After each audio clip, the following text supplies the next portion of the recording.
Hey everyone, today we are coming back to our brand new 125-gallon acrylic aquarium that holds 8 of these beautiful albino threadfin acara.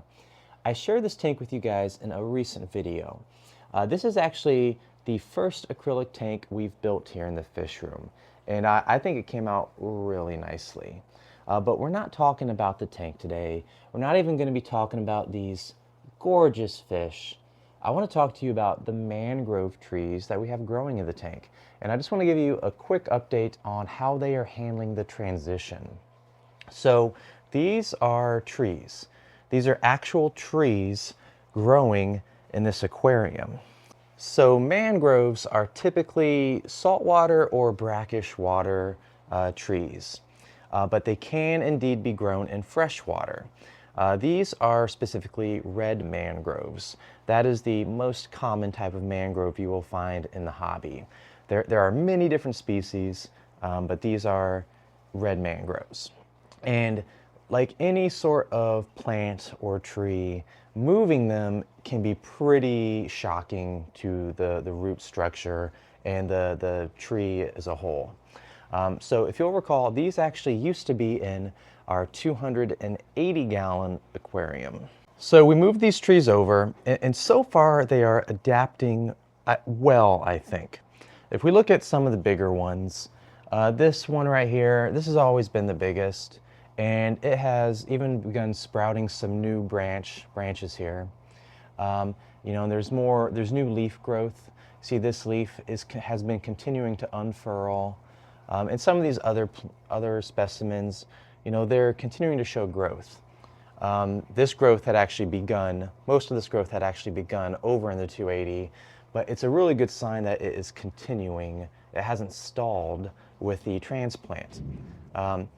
There are some that are showing some withering. Let's look over here. Ooh, that leaf actually fell. There used to be another leaf here. This is a good example.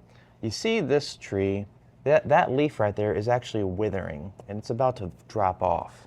I bet we can see some in the tank. There are a couple leaves stuck up against the filter. And over here, along with some anubias that has been uprooted or disconnected from the wood, that is, there's some leaves in here. That is a decaying mangrove leaf right there. So some leaves have fallen off. This one right here has another one that's about to fall. Now this is actually a good sign. You might not think it, but that is actually a good sign, because what that tells me is, it's telling me that this tree is still alive, essentially, and it is sacrificing these lower level leaves. It's sacrificing them, it's taking the nutrients out of these leaves and using it to continue the growth up top. So this tells me that the tree did experience some shock from the move, but that was to be expected though. But it also tells me that the tree is recovering. The one I'm worried about actually is this one. Now, this looks perfectly healthy. You know, other than it being one of the smallest ones, this tree looks perfectly healthy. The green leaves, it has this nice green stem kind of poking out here. But I'm actually very worried about it because none of the lower level leaves have begun to wither away. So if I don't see decay here in the next, I don't know, week or so, or some new growth, I'm going to be really worried that this tree might actually have died. And mangrove leaves can stay green. These leaves could stay green for weeks, several weeks after the tree itself and the root system and the whole tree has died.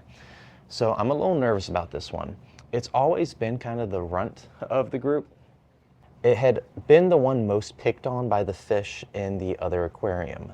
So mangroves can handle some digging, but the fish were getting a bit excessive. They were going a little overboard relative to what even mangroves can handle, which is one of the reasons why I moved them. But this one had been getting the worst of it. So I'm really worried that the digging combined with the transplant, moving it from one tank to the other, might have done that tree in. Now, it's not going to be a huge issue because I do have 9. So, I got more trees to spare. But you know, even though I have others, I don't want to see any of these die, because this growth right here, this represents, you know, 2 to 3 years of growth. This is probably a 3-year-old specimen right here. I've had it for about 2 years. So, I mean, a lot of work and care has gone into this thing. So I don't want to see it go down the drain, per se. But other than that one, most of them seem to be doing very well. And I'm still in love with this setup. Man, let's just look at these fish again. This video is not about these fish, but I don't know how I can not show them. These guys are so stunning. Well, hey everyone, that's about all I had for today. Just a little update on these mangrove trees and how this tank is doing. I hope you guys enjoyed it, and I will see you next time.